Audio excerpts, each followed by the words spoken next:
একদিন রাত্রিবেলায় বাড়ি ফিরলেন এশার টাইমে। রাসূলুল্লাহ সাল্লাল্লাহু আলাইহি ওয়াসাল্লাম তার প্রতি ঈমান আনয়ন করার কারণে উম্মে সুলাইম বিনতে মিলহান নামাজ আদায় করতেন। তো তিনি যখন ফিরে আসলেন, এসে দরজার মধ্যে ধাক্কা দিতেই তার স্ত্রী দরজা খুলে দিয়েছেন, কিন্তু ঘরে ঢুইকা তিনি দেখলেন জায়নামাজ বিছানো আর তিনি নামাজ পড়তেছেন। দরজাটা খুলে দিয়ে বললেন, আমার কিছু নামাজ বাকি আছে, আমি একটু নামাজটা শেষ করি বলে উনি নামাজে দাঁড়িয়ে গেছে। তখন এই পুরুষটি মনে করলো যে আমার অনুমতি না নিয়া তুমি মুসলমান হইছ। তখন তাকে মায়ের শুরু করছে।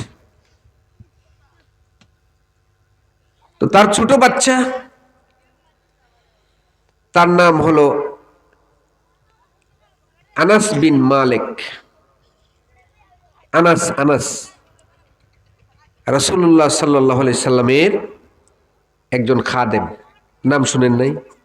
রাসূলের খাদেম, 10 বছর ছিলেন রাসূলের সাথে। তার নাম কি? আনাস বিন মালিক তার নাম। ওই মালিকের পুত। সন্তানটা তার মাকে যখন মারতেছে, তখন সন্তানটা দৌড়াই আসছে, এসে তার বাবার মধ্যিখানে পড়ে গেছে। বাবা এবং মায়ের মধ্যিখানে পড়ে যাওয়াতে বাবা যে আঘাত করেছিল মাকে, ওই আঘাতটা লেগেছে ছেলের কপালে। ফিনকি দিয়া রক্ত ছোটা শুরু হইল। সন্তানের রক্ত দেখে মালিক ঘাবড়ায় গেলেন, সন্তানটাকে জড়ায়া ধরলেন।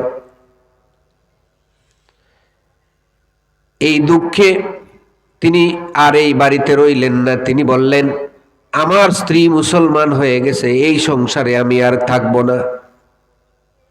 এই দুঃখ নিয়ে এই ঘরেই আর থাকলো না। সে রাত্রিটাও এখানে কাটাইলো না। রাত্রিবেলা আবার চলে গেছে সিরিয়ায়। ওইখানে সে ব্যবসা করে চলে গেছে। তো কিছুদিন পর ওই আবু তলহা রাদিয়াল্লাহু তাআলা আনহু, তিনি ওই সিরিয়ার রাস্তায় লাশটা পড়ে থাকতে দেখে তাকে ওইখানেই দাফন কাফন করা হলো।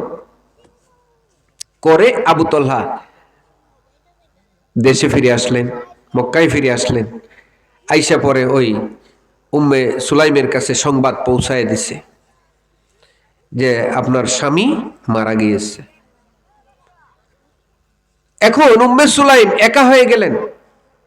তার খাবারের ব্যবস্থা করতেই তার কষ্ট হচ্ছে, যার কারণে এই সন্তানটাকে লালন পালন করা তার জন্য কষ্টকর। তিনি একদিন চিন্তা করলেন, আমার নবীর কাছে এই সন্তানটাকে দিয়ে আসি। সন্তানটাকে নিয়ে রাসূলুল্লাহ সাল্লাল্লাহু আলাইহি সাল্লামের সামনে হাজির করে বললেন, ইয়া রাসূলুল্লাহ, আপনার জন্য একটা হাদিয়া নিয়ে এসেছি। বললেন, কি হাদিয়া নিয়ে এসেছো? কয়, এই ছেলেটা, আমার স্বামী মারা গিয়েছে, এই সন্তান লালন পালন করা আমার দ্বারা সম্ভব না। হুজুর, এই ছেলেটা আপনার কাছে থাকবে, আপনার খেদমত করবে। নবীজি সন্তানকে বুকে জড়ায় নিলেন আর দোয়া করলেন, আল্লাহ, এই মহিলার জন্য তুমি একটা সৎ পাত্র মিলায় দাও। সুবহানাল্লাহ বলে নবীজি দোয়া করলেন। ওই মহিলা চলে গেল। ওই যে আবু তলহা এই বাড়ির সামনে দিয়ে আসা যাওয়া করে আর ওই বাড়িটার দিকে একটু তাকায়, মনে মনে ভাবে মেয়েটা কি অবস্থায় আছে, স্বামী নাই, কিন্তু কথা বলার সাহস পায় না। একদিন উম্মে সুলাইম বিনতে মিলহান তিনি ডাকলেন, তার সাহস হয়েছে। ছেলেটা একটু কাছে গেলেন। যাওয়ার পরে আবু তলহাকে বলতেছে, তুমি কিছু বলতে চাও মনে হয়। আবু তলহা বললেন যে, হ্যাঁ, আমি বলতে চাই, আমি তোমাকে বিয়ে করতে চাই। সুবহানাল্লাহ বলেন না? আল্লাহ আল্লাহ আল্লাহ। ও ভাই, এখানে একটা কথা বলে নেই, যে মেয়ের স্বামী মারা গিয়েছে সেই মেয়েটাকে বিয়ের ব্যবস্থা করবেন আপনারা। কি বলেন? নবীজি দোয়া করেছেন, যে স্বামীটা মারা গিয়েছে, আল্লাহ তুমি ভালো একটা স্বামী তারে ব্যবস্থা করে দাও। সুবহানাল্লাহ বলবেন না? আপনার এলাকায় স্বামী যদি মারা যায় কারো, তার লোকেরা চিন্তা করে কিভাবে অবৈধ সম্পর্ক করব। কথা বলতে ঠিক কিনা? কিন্তু না, আপনারা চিন্তা করেন কিভাবে এই মেয়েটারে বিয়ে দেয়া যায়। পারলে 2 নম্বর বিয়ে করেন। কি বলেন? আপনারা যাদের মানে যোগ্যতা আছে, 2টা বাড়ি করার যোগ্যতা আছে, 2টা বাড়ি আছে না এমন মানুষের, শারীরিক যোগ্যতা আছে, অর্থনৈতিক যোগ্যতা আছে, ভাই বিয়ে করেন না। ওই মেয়েটারে আপনি বিয়ে করেন, সওয়াব পাবেন বেশি। সুবহানাল্লাহ বলেন। কারণ স্বামী পরিত্যক্ত, স্বামী তালাক দিয়েছে অথবা স্বামী মারা গিয়েছে, এই ধরনের মহিলারে বিয়ে করলে সওয়াব বেশি। কন্যা সুবহানাল্লাহ। রাসূলুল্লাহ সাল্লাল্লাহু আলাইহি সাল্লাম যায়েদ যখন বিয়ে করলো, নবীজি জিজ্ঞেস করলেন, তুমি বাকেরা বিয়ে করেছো নাকি সাইয়্যিবা বিয়ে করেছো? যায়েদ বললেন, ইয়া রাসূলুল্লাহ, আমি সাইয়্যিবা বিয়ে করেছি। সাইয়্যিবা মানে যার একবার বিয়ে হয়েছে তারে বলে সাইয়্যিবা, আর যে মেয়ের বিয়ে জীবনও হয় নাই তারে বলে বাকেরা। তুমি সাইয়্যিবা বিয়ে করলা কেন? বাকেরা বিয়ে করতা, তারে নিয়ে বেশি ফুর্তি করতা, আনন্দ করতা, খেলাধুলা করতা। তখন বলল যে হুজুর, আমার বড় ভাই মারা গিয়েছে, পরে ওই বড় ভাইয়ের বউকে আমি বিয়ে করেছি। নবীজি বললেন, উত্তম কাজ করেছো, তোমাকে আল্লাহ জাযা খায়ের দান করুন। বলেন না জোরে আমিন। আল্লাহ রাব্বুল আলামিন বলেন, ফানকিহু মা তাবা লাকুম মিনান নিসাই মাসনা সুলাসা ওয়া রুবা ফাইন খিফতুম আল্লা তা'দিলু ফাওয়াহিদা। আল্লাহু আকবার বলেন। তোমরা নারীদের থেকে যাকে পছন্দ করো তাকে বিয়ে করো। কে বলছেন? আল্লাহ। ফানকিহু মা তাবা লাকুম মিনান নিসা, মাসনা 2 জন, সুলাসা 3 জন, রুবা 4 জন। তাহলে নির্দেশ আল্লাহ দিয়েছেন 2 জন, 3 জন, 4 জন বিয়ে করার জন্য। আর বলেছেন এই কথা আল্লাহ পাক, ফাইন খিফতুম আল্লাহ তা'দিলু ফাওয়াহিদা। মহিলাদের সংখ্যা কিন্তু বেড়ে গেছে দেশে, ঠিক কি না? কিন্তু আমাদের সমাজে কেউ যদি 2টা বিয়ে করে তার খারাপ চোখে দেখা হয়। আমি কিন্তু বিয়ে একটাই করছি, মনে করেন না যে আমি ওয়াজ করতেছি বলে আমি 2টা বিয়ে করেছি, না, আমি বিয়ে একটাই করছি। আমার অর্থনৈতিক যোগ্যতাও নাই, আমার শারীরিক যোগ্যতাও নাই, যার কারণে আমি একটা বিয়ে করছি। আমি বলতেছি তাদের জন্য যাদের শারীরিক যোগ্যতা আছে, অর্থনৈতিক যোগ্যতা আছে। মনে করেন তার বাড়ি আছে ঢাকাতে একটা, কিশোরগঞ্জে একটা, এরকম লোক আছে না ভাই? উনার উচিত হলো ওই বাড়িতে একটা বিয়ে করা, এখানে একটা বিয়ে করা, 2টা বিয়ে করা তার জরুরি। এটা করলেই বরং আমাদের দেশের মেয়েরা স্বামী পাবে, ঠিক কিনা বলেন? তো আল্লাহ রাব্বুল আলামিন 2টার কথা বলেছেন, 3টা 4টার কথা বলেছেন, একটার কথা কখন বলেছেন? যদি তুমি আদল করতে না পারো, ন্যায় ইনসাফ করতে না পারো। এক ঘরে একজনের একটা বাড়ি আছে, সে 2টা বিয়ে করবে না। বুঝে আসছে ভাই? একটা বাড়ি আছে, 2টা বিয়ে করবেন না। আপনার বাড়ি লাগবে 2টা, এবং ব্যবধান দিবেন নিম্নেও 3 মাইল। বুঝেন না? কারণ আছে, একজন সতীন আরেকজন সতীনটা জীবনও মাইনে নিবে না, ঠিক আছে? এই জন্য সৌদি আরবে যারা বিয়ে করে তাদেরকে বিয়ে করার আগে একটা বাড়ি দেখানো লাগে সরকারিভাবে, অনুমতি পাইতে হইলে। তো তারা 2-3 জায়গায় বাড়ি করে, 4টা বাড়ি করলে 4টা বিয়ে, 2টা বাড়ি করলে 2টা বিয়ে। তো ভাইরা আমার, কথাটা বলে নিলাম আর কি, এই সমস্ত মেয়েদের বিয়ের ব্যবস্থা করে দিবেন আপনারা। আর যদি স্বামী মারা গেছে, এখন বিয়ের কথা বললে লোকের এরকম নাক ছিটকায়, ঠিক না? পুরুষের স্ত্রী মারা গিয়েছে, আপনারা তাকে বিয়ে করায় দেন, বুড়ো হোক। কি বলেন? ওই বুড়ো মানুষটার একটা বুড়ি দরকার আছে না? খেদমতের দরকার আছে না? দরকার আছে। একা একা জীবনেও সে চলতে পারবে না। একটা বিবাহিত পুরুষ কখনো একা চলতে পারে না। তো আমার ভাইরা, এই পুরুষটি বলতেছে তোমাকে আমি বিয়ে করতে চাই। এই পুরুষটি তো প্রেমের প্রস্তাব দেয় নাই, দিয়েছেন কি? বিয়ের প্রস্তাব। সুবহানাল্লাহ বলেন। আর আমার দেশের যুবকেরা প্রেমের প্রস্তাব দেয়, ঠিক কিনা? আহা, নেহাল পার্ক সিনে, গুরুদয়াল মুক্ত মঞ্চ সিনে ওরা। এরপরে একটা না কি পার্ক, এই ছেলেরা বলো না কেন, ওই যে হুসেনপুরের দিকে আর একটা কি আছে, উবাই। উবাই, আহাই রে উবাই। আহা, ভালোবাসা সুবাইয়া সুবাইয়া পরে উবাই। নাউজুবিল্লাহ বলেন। নেহাল নাম দিচ্ছেন, নেহাল। ওইখানে যায় দেন কত মানুষ বেহাল হয়ে পড়ে আছে। আস্তাগফিরুল্লাহ, আস্তাগফিরুল্লাহ, সবাই পড়েন আস্তাগফিরুল্লাহ। ভাইরা আমার, আল্লাহ রাব্বুল আলামিন হেফাজত করুন, জুড়ে বলেন আমিন। ওই যুবক আবু তলহা ঘোষণা দিয়েছেন বিবাহের। কিসের ঘোষণা? প্রেমের প্রস্তাব দেয় নাই, বিয়ের প্রস্তাব দিয়েছে। ভালো কাজটা করছে না? আচ্ছা, এই ছেলেটা তো বিয়ে করে নাই, কিন্তু ছেলেটা তার বিবেকের মধ্যে আসছে যে না, এই মহিলাটা তো বিপদে পড়েছে, সুতরাং তাকে বিয়ে করা উচিত। সুবহানাল্লাহ বলবেন না? যে যুবক, দেখেন আমার নবী সাল্লাল্লাহু আলাইহি সাল্লাম 25 বছর বয়সে বিয়ে করছেন কারে? বুড়ি। 40 বছর বুড়ি না? 40 বছর হলে তো বুড়াই হয়ে যায়, বুড়ি, বুড়ি মহিলা।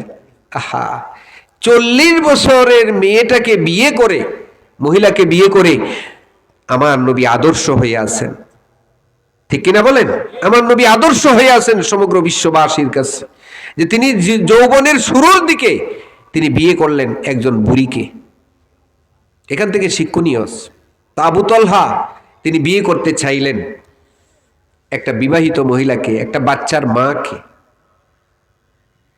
এই জন্য আমার ভাইরা, বিয়েটা সোয়াবের দিকেও চিন্তা করবেন, শুধু টাকা পয়সা না, শুধু সৌন্দর্য না, সোয়াবের দিকটাও দেখবেন।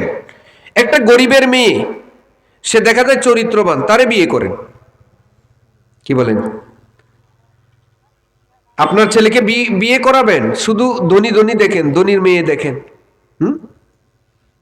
এলাকার যিনি দাতা মানুষ, বেশি ধনী ধনী, বড় বড় নেতার মেয়ে, বড় বড় এমপির মেয়ে, অমুক তমুক, এগুলা দেখবেন না। শুধু আপনারা সোয়াবের দিকটাও দেখবেন, যে গরিব মানুষ, কন্যাদায়গ্রস্ত পিতা, কন্যাদায়গ্রস্ত পিতা, ওরা কারা?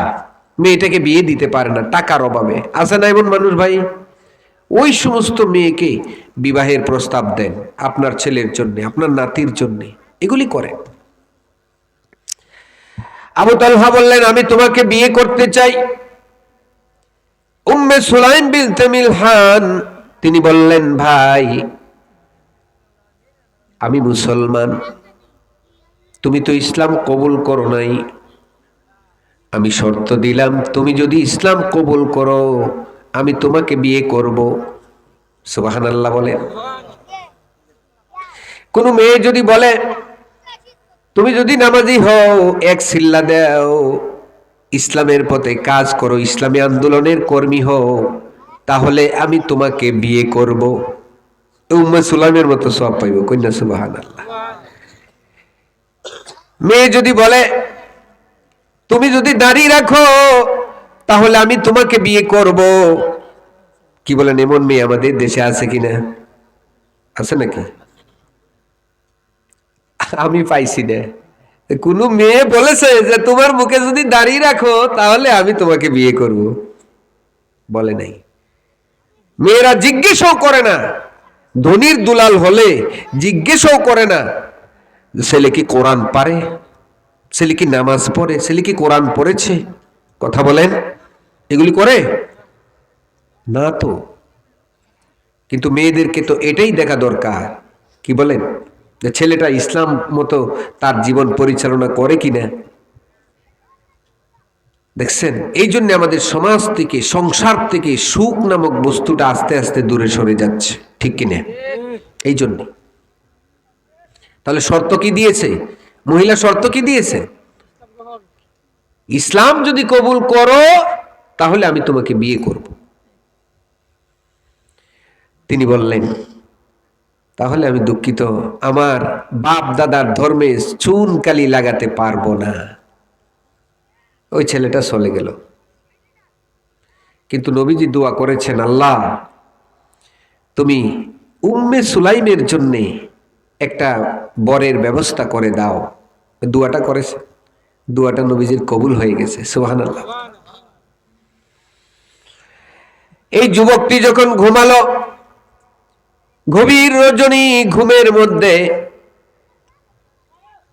বারবার স্বপ্নে দেখতেছে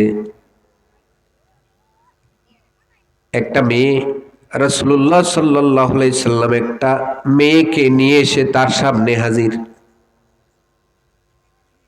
স্বপ্নে দেখতেছে রাসূলুল্লাহ সাল্লাল্লাহু আলাইহি সাল্লাম একটা মেয়েকে নিয়ে তার সামনে ধরে দিছে। দেখলো যে চেহারার দিকে তাকায় দেখলো ওই মেয়েটা উম্মে সুলাইম। সুবহানাল্লাহ। তার স্বামী তাকে রক্তাক্ত করেছিল নামাজের জন্য। নামাজ কেন পড়ে? আল্লাহ, আমাদের দেশে তালাকের কাণ্ড ঘটে। আপনি একটা জিনিস জিজ্ঞেস করেন, শরীয়তের কোনো কারণে তালাক দিয়েছে কিনা, পাবেন না। কি কারণে তালাক দেয়? এই হ্যাঁ, পরকীয়ার কারণে বেশিরভাগ তালাক হচ্ছে বাংলাদেশে। পরকীয়া এটা মারাত্মক একটা ক্যান্সার আমাদের সমাজে ঢুকে পড়েছে। নাউজুবিল্লাহ বলেন। আল্লাহ পাক হেফাজত করুন, বলেন আমিন। এটা দেখার পর থেকে তিনি ঘুম থেকে ওঠার পরে শুধু গভীর ধ্যানে থাকেন। আরে রাসূলুল্লাহ সাল্লাল্লাহু আলাইহি সাল্লামকে স্বপ্নে দেখলাম, তাহলে তার সাক্ষাতে চলে যাই। মনটায় চাচ্ছে নবীজির কাছে যাই, নবীজির একটু চেহারাটা দেখি। সুবহানাল্লাহ। রাসূলুল্লাহ সাল্লাল্লাহু আলাইহি সাল্লামের চেহারা এমন ছিল, কাফের কুফাররা যখন মনের মধ্যে ব্যথা অনুভব করত, তখন দূর থেকে মুহাম্মদ সাল্লাল্লাহু আলাইহি সাল্লামের চেহারাটা এক নজর দেখত, তাদের হৃদয়ের দুঃখ জ্বালা যন্ত্রণা দূর হয়ে যেত। নবীজির চেহারা ছিল একটা মুজিজা। আল্লাহু আকবার বলেন, একটা মুজিজা। আবু জেহেল নিজে বলতেছে যে এক রাত্রি যদি আমি আমার বাতিজাকে না দেখি আমার ঘুম আসে না। সুবহানাল্লাহ বলেন। চাচা বাতিজার চেহারা ছিল এক। চাচা বাতিজার চেহারা কি এক। দেখুন, আবু জেহেলরেও তো আল্লাহ ক্ষমতা দিছে না? একটা দেশের প্রেসিডেন্ট বানাইছে আল্লাহ। একটা কাফের, তারে আল্লাহ পাওয়ার দিছে। কেন দিছে? তার মধ্যে কিছু না কিছু গুণ আছে। এই যে গুণটা বললাম, এক নম্বর গুণ হলো তিনি, আবু জেহেল দাড়ি রাখতেন নবীজির মতো। কন্যা সুবহানাল্লাহ। নবীজি যতটুকু লম্বা করে দাড়ি রাখতেন, আবু জেহেল ততটুকু লম্বা করে দাড়ি রাখত। নবীজি যেভাবে পাগড়ি বাঁধতেন, আবু জেহেল সেইভাবে পাগড়ি বাঁধত। আপনারা তো আবু জেহেলের নাম শুনলে মনে করেন বোধহয় এটা এই দরবেশ বাবা। দরবেশ বাবা চিনছেন না? এই যে বাবা রে বাবা, আপনারা নাম জানেন, আমি তো মনে রাখতারি না। এই যে সালমান এফ, এবার কি সুন্দর দাড়ি ছিল ভাই, কত সুন্দর চেহারা। হ্যাঁ, হঠাৎ করে দেখা যায় দাড়িহীন, দাড়ি কামাই একবারে দরবেশ বাবা হয়ে গেছে। আপনারা তো মনে করেন যে দাড়ি কামানো এই লোকটার মতো বুঝি আবু জেহেল। আরে না, আবু জেহেলরা যদি বর্তমান জমানায় এখানে নিয়ে আসতো, নিচে বলবার লাগে দিলেন, নলে কইলেন, নলে হুজুর আপনি উপরে উঠুন। কিন্তু এবার হইলো আস্তা একটা কাফের। কি ভাই, কথাটা বুঝছেন নি আপনি? তাহলে তার মধ্যে গুণ ছিল। এই ফেরাউনের কথা বলেন আপনি, যতদিন পর্যন্ত নবীর গুণাগুণ কোন ব্যক্তির মধ্যে থাকবে, কোন রাষ্ট্রপ্রধানের মধ্যে থাকবে, আল্লাহ তারে ফুতাইতো না। এটা একদম শরীয়তের কথা, এটা শরীয়তের কথা, আমি দলিল দিতে পারবো। যতদিন পর্যন্ত নবীর চরিত্র কোন রাষ্ট্রপ্রধানের মধ্যে থাকবে, আল্লাহ তারে লামাইতো না। সুবহানাল্লাহ বলেন। আপনি দেখবেন ওই যে বিল ক্লিন্টন, এরপরে বারাক ওবামা, আপনারা নিচের দিকে চাইয়েন, তাদের প্যান্টটা পরে কোন জায়গায় দেখুন, যে তারা টাকনুর উপরে প্যান্ট পরে। বিল ক্লিন্টন, বারাক ওবামা যে প্রেসিডেন্ট ছিল, এখন এই ট্রাম্পের কি অবস্থা ভালো করে খেয়াল করছি না, কিন্তু আপনার সায়ে দেখুন যে টাকনুর উপরে তারা ফিন্দে, এটাও নবীর একটা সুন্নত। কন্যা সুবহানাল্লাহ। আপনি আমি মুসলমান, টাকনুর নিচে রাস্তা দিয়ে হাঁটলে যুবকেরা যখন হাঁটে মনে হয় যেন রাস্তার ময়লা সব পরিষ্কার করতেছে। কথা কইন ঠিক কিনে? আর এমনি খড়া দিয়ে লামাইতে লামাইতে খড়া দুইটা বার করে লাইছে, আছে কিনা এই অবস্থা। এরপরে ফ্যান্ট এখন বার হয়েছে আরেক জাত, এ হাঁটুর মধ্যে সিরা আসেনি, কাটেলায় না ভাই, এইটা এই সিরাটাই পায়, সিরাটাই কিনতে পাওয়া যায়, লটকায় রাখছে সিরা, যেটা আপনি আমি ফালাই দিলাম বলে এইটা হন। আহা আস্তাগফিরুল্লাহ আস্তাগফিরুল্লাহ বলেন। এ হাঁটু বার করলে কবিরা গুনাহ, হাঁটু বার করলে কি কবিরা গুনাহ। সব কাপড় ঢাকা আছে, হাঁটুটা বের করে রাখছো, তুমি কবিরা গুনাহ করতেছো অল টাইম। নাউজুবিল্লাহ বলেন। তো আমার ভাইরা, কাফের কুফফারদের মধ্যেও নবীজির অনেক গুণাবলী পাওয়া যায়, কিন্তু রাষ্ট্রপ্রধান মুসলিম যারা তাদের মধ্যে পাওয়া যায় না। এটা দুঃখজনক। আল্লাহ রাব্বুল আলামিন দেখুন, একদিন মূসা আলাইহিস সালাম, মনে রাখে না, উম্মে সুলাইমের কাছে আসবো কিন্তু ইনশাআল্লাহ। মূসা আলাইহিস সালাম তো তুর পাহাড়ে যেতেন, 3000 ফিট উপরে লাল রঙের একটা পাহাড় মিশরে অবস্থিত। কয় হাজার ফিট? 3000 ফিট উপরে। ওইখানে আল্লাহর সাথে সাক্ষাৎ করার জন্য উঠতেন। আর আমাদের নবীজি 1000 ফিট উপরে উঠতেন আল্লাহর লগে সাক্ষাৎ করার লাগে। সুবহানাল্লাহ কয়। সব নবীর আল্লাহ পাহাড় উঠাইছে। পাহাড় হলো নীরব জায়গা, পাহাড় হলো ইতিহাসের সাক্ষী। তো উপরে যখন উঠছে, আল্লাহ রাব্বুল আলামিনের সাথে কথা বলা শুরু হয়ে গেল। তা আল্লাহরে প্রশ্ন করতেছে। মূসা আলাইহিস সালাম মানে দুনিয়ার যত প্রশ্ন আছে সব আল্লাহরে করছে। এটা এখন কম যাইতো না, তো তার সময় কম, করিমগঞ্জে যাবো তো আল্লাহরে প্রশ্ন করতেছে, আল্লাহ এই ফেরাউনেরে তুমি কেন লাগি পাওয়ারটা দিছো, ক্ষমতাটা দিছো? এ আস্থা একটা কাফের, কেন লাগি ক্ষমতাটা দিছো? আল্লাহ রাব্বুল আলামিন বললেন, কইতাম মাশাআল্লাহ আলহামদুলিল্লাহ, কইতাছে কয় যে তার 1 নম্বর গুণ হইলো, 4টা গুণ আল্লাহ কইছে, 4টা গুণের কারণে আমি তারে টিকায় রাখছি। যতদিন এই গুণগুলি থাকবে ততদিন হে ক্ষমতায় থাকবো। এই গুণ যেদিন শেষ হইব এদিন তারে ফুতায় আলব। বুঝে আসছে? 1 নম্বর গুণটা কি? 1 নম্বর গুণটা হইলো হে আমার কাছে স্যালেন্ডার করে। কন্যা সুবহানাল্লাহ। আমার কাছে স্যালেন্ডার করে। এই সিলিন্ডারের আরবি শব্দ হইল ওয়ানহার, ফাসাল্লি লিরাব্বিকা ওয়ানহার। তুমি নামাজ পড়ো আর সিলিন্ডার করো, উৎসর্গ করো তোমার জীবনকে।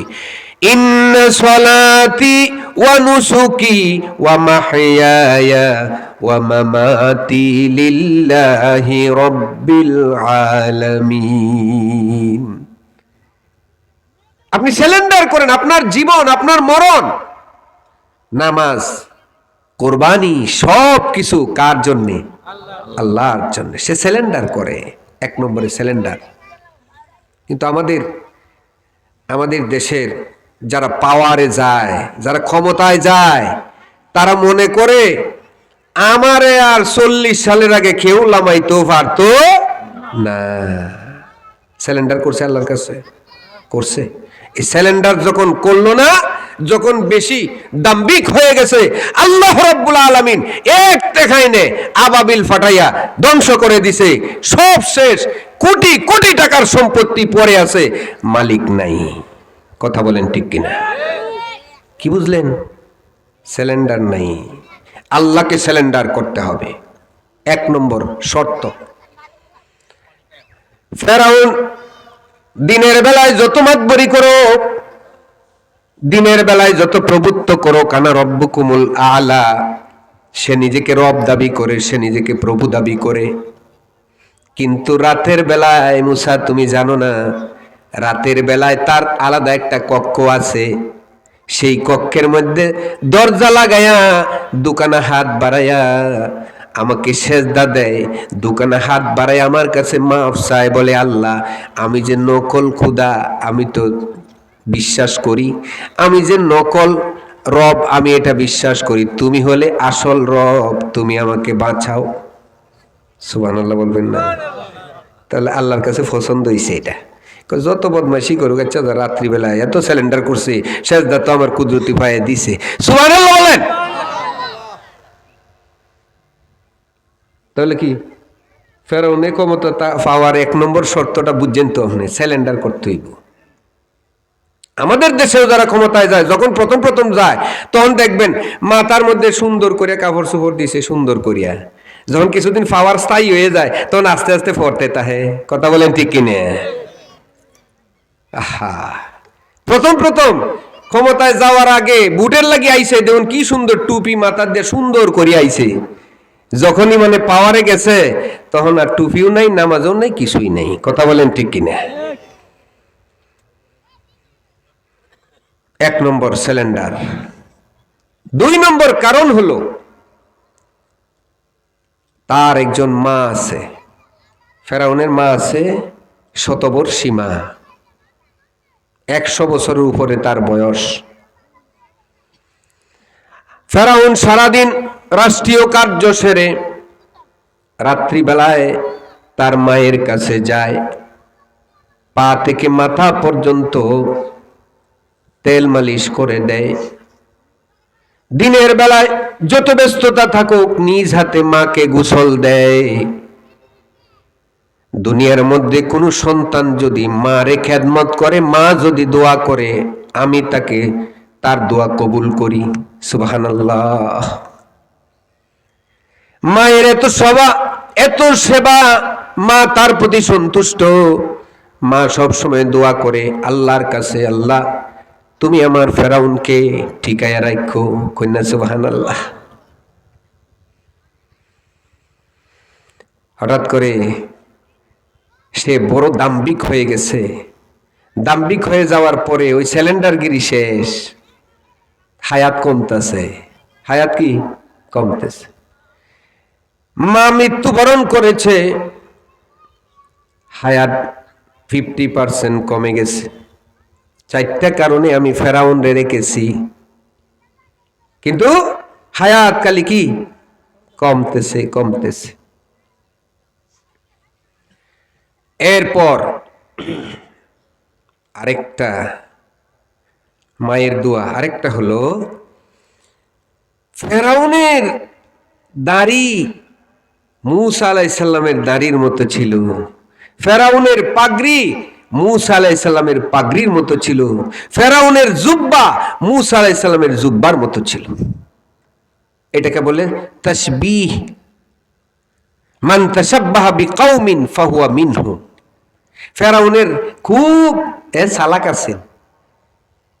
নবীর সুরত ধরি আমি, নবীর সুরত ধরলে, নবীর শরীর যেটা আছে আমি এটা লাগাইয়াম, এটা ধরলে আল্লাহর আযাবটা কমাইব, এটাও বিশ্বাস করে। সুবহানাল্লাহ বলবেন না? আহা, এই কাফের কাট্টা আবু জেহেল, সেও আমার রাসূলের চরিত্রকে ভালোবাসতো। আবু জেহেল, উতবা, সাইবা, এই কাফেরেরা, ফেরাউন, নমরুদ, কাফেরেরা নবীর চরিত্রকে ভালোবাসতো, নবীর পোশাককে ভালোবাসতো। কিন্তু আমরা মুসলমান হয়ে ইসলামী পোশাককে ভালোবাসি না। কথা বলেন ঠিক কিনা? এই মুসলমানরা আল্লাহ সাহায্য করতো। কি বলেন আমার ভাইরা? এই 3টা কারণ গেল। 4 নম্বর একটা কারণ আছে। এই কারণটা খুব জটিল। এটা আপনাদের এলাকায় আছে। এখানে নুরানি মাদ্রাসা আছে না? নুরানি মাদ্রাসা আছে। এতিমখানা আছে ভাই? এতিমখানা রাখছেন? এতিম আছে? এতিমও এখানে আছে। এতিমকে লালন পালন করতো ফেরাউনে। সুবহানাল্লাহ বলবেন না ভাই? আহা, চিন্তা করে দেখুন, আল্লাহ রাব্বুল আলামিন মানুষের পাওয়ার কেন বাড়ায়। একটা এতিমখানা ছিল তার বাড়িতে। এতিমখানায় তিনি খাওয়াতেন, প্রতিদিন সেখানে যেতেন, খাবারের সন্ধান করতেন, ভালো খাওয়াইলো নাকি মন্দ খাওয়াইলো। এখানে উস্তাদ রেখেছেন যেন তাকে আদর্শ শিক্ষা দেয়া হয়। কিন্তু এই উস্তাদ একদিন তাওরাতের একটা অংশ এই ছাত্রদেরকে শিখাইছে। কি শিখাইছে? তাওরাতের অংশ। বলেছে তুমি দুনিয়াতে চলার ক্ষেত্রে, সে আদর্শ দেশের নাগরিক হওয়ার ক্ষেত্রে, ফেরাউনকে প্রভু মানার ক্ষেত্রে যা যা লাগে তা শিখাইবা। কিন্তু তার সিলেবাস দিছে তা। একদিন সিলেবাসের বাইরে একজন শিক্ষক তাওরাতের একটা অংশ বাচ্চাদেরকে শিখাইছে।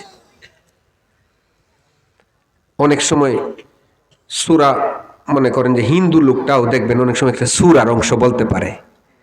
একদিন আমার এক হিন্দু চুল কাটতে গেছে হিন্দুর ঘরে, তখন ওই লোকটা, আমি হজ থেকে আসার পরে আর এই সেলুনে যাই না, নিজে নিজে করি, আমার ওয়াইফে করে দেয়, তো মেশিন কিনেছি আর কি। তো যাই হোক, এটা অন্য একটা বিষয়। আমি এখন সেলুনে যাই না, হজ থেকে আসার পর থেকে 18 সাল থেকে আর যাই না। সেলুনে যখন গেলাম তখন ওই সেলুনের লোকটা আমাকে বলতেছে, হুজুর আমি একটা সূরা পারি। আরে কি কয়, আমরা তো হিন্দু, সূরা পারেন কেমনে? কয় হুজুর আমি এসএসসিতে ইসলাম শিক্ষা নিয়ে আমি পরীক্ষা দিছি। আচ্ছা ঠিক আছে, তাহলে আপনি সূরাটা শোনান তো। তখন ইন্না আ'তাইনাকাল কাউসার ফাসাল্লি লিরাব্বিকা ওয়ানহার ইন্না শানিআকা হুয়াল আবতার। এটা কি বেটা ইমানে পড়ছে না জবানে পড়ছে? জবানে পড়ছে, ইমানে পড়ছে না। এই যে তাওরাতের একজন উস্তাদ না, উনি হলো ফেরাউনের উস্তাদ। কিন্তু এই উস্তাদে, এই মাদ্রাসার বা স্কুল যেটাই বলেন, ওই মাদ্রাসার একজন উস্তাদ, তিনি ওই তাওরাতের একটা অংশ সুন্দর লাগছে আর কি, এটা বাচ্চারা শিখানি শুরু করছে। মনে করেন এই যে আমার একটা সরার বই আছে এখানে, আপনাদেরকে সরা শোনাবো ইনশাল্লাহ। এই সরার বইটা একজনে কিনে নিছে, ওই সরাটা পড়ছে এরকম আর কি। তো তাওরাতের একটা অংশ পাইছে পাথরের মধ্যে লেখা, এটা উনি নিয়ে, এটা যে তাওরাত এটা ওই বেচারা জানে না। আচ্ছা, তখন সুন্দর কথাগুলি চমকপ্রদ সরার মতো সুন্দর লাগে, তো তিনি কি করছে, সামনে নিয়ে উপস্থাপন করছে, ছাত্রদের সামনে এটা পড়াইছে। পড়ানোর পরে ফেরাউনে এটা শুনছে, হ্যাঁ এটা কি পড়াইছে, মিলায় দেখলো এটা তো তাওরাতের অংশ শিখাইতেছে। তখন এতিমখানা দিছে বন্ধ করে, এতিমখানা বন্ধ করছে, নীল নদে পানি বাড়তাছে। বুঝতেছেন কাহিনী? এতিমখানা বন্ধ করছে, নীল নদে পানি বাড়তাছে। এই বাংলাদেশে যারা এই মাদ্রাসায় হাত দিয়েছে তারাই ধ্বংস হয়েছে, কথা বলেন ঠিক কিনা? এতিমখানা বন্ধ করে দিয়েছে, মাদ্রাসা বন্ধ করে দিয়েছে, কি দোষে? এখানে শিক্ষা দেওয়া হয় তাওরাত। বুঝে আসছে ভাই? আর আল্লাহর রহমতে বর্তমানে বিশ্ববিদ্যালয়েও কোরআন শিক্ষা বাধ্যতামূলক হয়েছে, বলেন আলহামদুলিল্লাহ। আমরা যা দেখতে পাচ্ছি, আমাদের মনে হচ্ছে আগামীর বাংলাদেশ হবে ইসলামের বাংলাদেশ, আগামীর বাংলাদেশ হবে আলেম ওলামার বাংলাদেশ, আগামীর বাংলাদেশ হবে কোরআনের বাংলাদেশ। বলেন সবাই ইনশাআল্লাহ। তো ভাইরা আমার, ফেরাউন ধ্বংস হইল কেমনে বুঝলেন তো? আস্তে আস্তে ওই 60টা গুণ শেষ, আল্লাহ কইল ফেরাউন তোর জন্য নীল নদ রেডি করতেছি।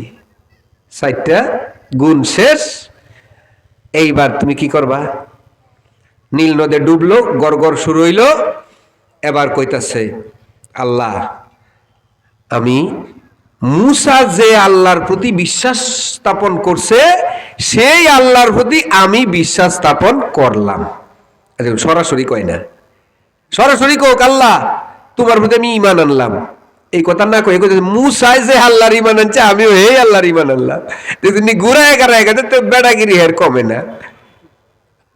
আস্তাগফিরুল্লাহ। আল্লাহ কয় গলাত গড়গড়ি শুরু হয়েছে, এইবার মনে হইছে ঈমান আনতা না, আর সম্ভব না, তোমাকে আমি সুটকি বানায় রাখবো।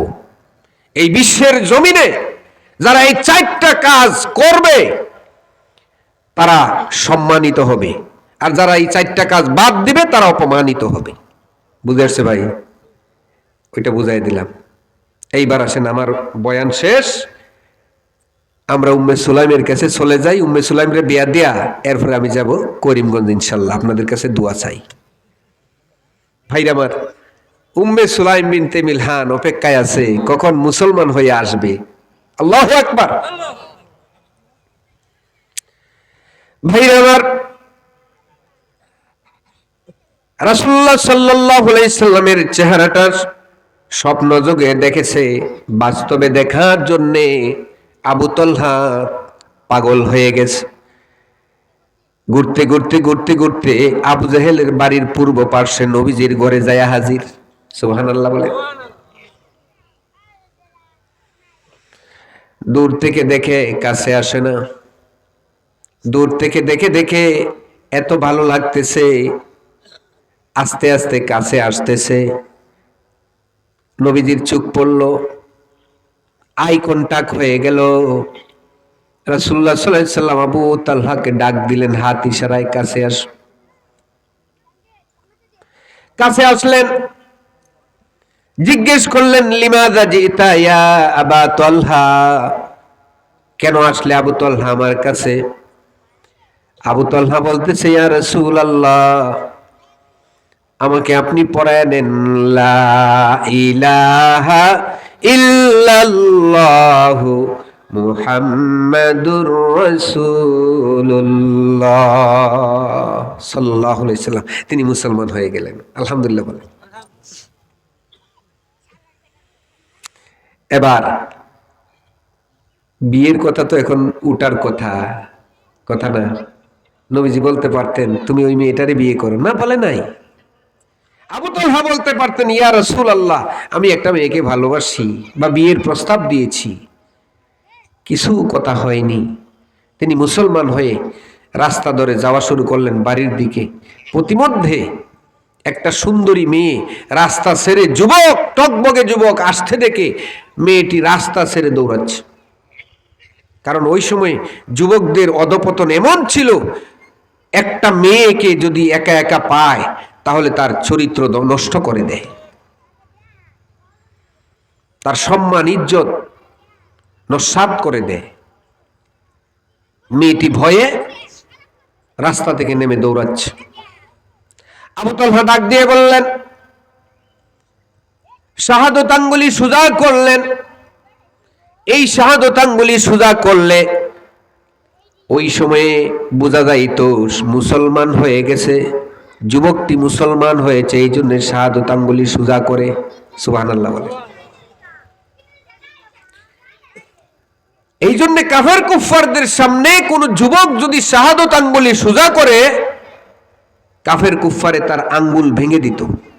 যেমন উমাইয়া ইবনে খলফ, তার গোলামের নাম ছিল বেলাল হাবশী রাদিয়াল্লাহু তাআলা আনহু। তিনি একদিন আঙ্গুল সোজা করে লা ইলাহা ইল্লাল্লাহ পড়েছিলেন, সাথে সাথে আঙ্গুলটা ভেঙে দিয়েছে। এই জন্য এই আঙ্গুলের নাম হয়েছে শাহাদত আঙ্গুল। সুবহানাল্লাহ বলেন না। আমার ভাইরা, শাহাদত আঙ্গুল সোজা করে বললেন, বোন, তোমার চরিত্র আমি নষ্ট করব না, তোমার ইজ্জত সম্ভ্রমে আমি হাত দেব না, তুমি বিশ্বাস করো আমি মুসলমান হয়ে এসেছি। বলেন সুবহানাল্লাহ। মুসলমান তাকেই বলে, ইমানদার যুবক তাকেই বলে যেই যুবকের কাছে চরিত্রের, সতীত্বের হেফাজত আছে। সুবহানাল্লাহ। সতীত্বের হেফাজত যে ছেলে করে, একটা মেয়ের গায়ে হাত দেয় না, মেয়ের দিকে অন্যায়ভাবে তাকায় না, সে হলো ইমানদার যুবক। সুবহানাল্লাহ। এবার তিনি হাঁটতে শুরু করলেন, যাইতে যাইতে ওই মহিলার সামনে দিয়ে যাচ্ছে। ওই মহিলা ডাক দিছে, হ্যাঁ আবু তালহা, তাল হুনা সুরান। তিনি তাকায় না। আরেকবার ডাক দিচ্ছে। 3 ডাকের পরে তিনি আঙ্গুল সোজা করলেন। আঙ্গুল সোজা করে বললেন, আশহাদু আল্লা ইলাহা ইল্লাল্লাহু ওয়াহদাহু লা শারীকা লাক। আমি তো মুসলমান হয়ে গেছি। সুবহানাল্লাহ বলেন। ওয়া আশহাদু আন্না মুহাম্মাদান আবদুহু ওয়া রাসূলুহু। আমি মুসলমান হয়ে গেছি, আমি বিয়ে করব না। কারণ তুমি শর্ত দিয়েছিলে যদি তুমি মুসলমান হও আমাকে বিয়ে করবে। আমি যদি এখন তোমাকে বিয়ে করি তাহলে আল্লাহ রাব্বুল আলামিন যদি আমাকে ধরে বসে যে তুমি তো মুসলমান হয়েছিলা ওই উম্মে সুলাইমকে বিয়ে করার জন্য, তখন তো আমি একথা বলতে পারবো না যে আল্লাহ তোমার সন্তুষ্টির জন্য আমি মুসলমান হয়েছি, একথা কি আর বলতে পারবো? না, আমি বিয়ে করব না। তখন উম্মে সুলাইম বললেন, শোনো, ইসলামে ওয়াদা পালন করা ফরজ। ওয়াদা পালন করা কি ফরজ। আল মুমিনু ইযা ওয়াদা ওয়াফা। একজন মুমিন যখন ওয়াদা করে তখন তা সে পূর্ণ করে।